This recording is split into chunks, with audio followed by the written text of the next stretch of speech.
ஜனனகால ஜாதகத்துல என்ன உங்களுக்கு கொடுப்பனை இருக்குதோ அது நடக்கும்.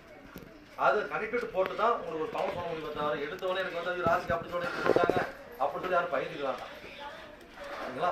சரி, இப்போ வந்து பாத்தீங்கன்னா கடக ராசிக்கு தான் இப்போ நம்மளுக்கு இந்த பூஜை நடக்குது.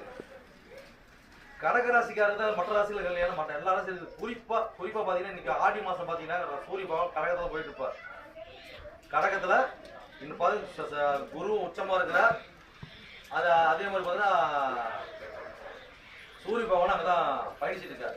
அப்போ 30 நாளைக்கு இந்த ஆடி முழுவதுமே சூரிய எங்க இருப்பாருங்க பார்த்துட்டு இது நான் சொல்லும் போது பாத்தீங்கன்னா சில டவுட் வந்து அப்புறம் கேள்வி சொல்லுவோம். ஓகேங்களா? சரி, ரைட். இப்போ பாத்தீங்கன்னா இந்த கடகராசி காரணம் பார்க்கும்போது பாத்தீங்கன்னாக்கா ஃபர்ஸ்ட் பாத்தீங்கன்னா நம்ம எப்படி இருந்து வரணும், மேசராசில இருந்து வரணும். ஓகேங்களா? சரி, ரைட். இப்போ கடகராசி வந்து போய்க்கலாம். இப்போ கடகராசியோட தன்மை எப்படி இருக்கும், இவங்களுக்கு தன்மை சொல்லிட்டு மற்றவங்களோட பலனா போய்க்கலாம்.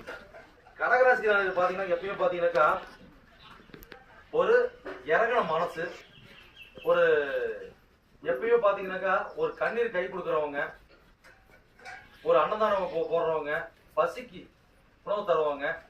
அதே மாதிரி பாத்தீங்கன்னா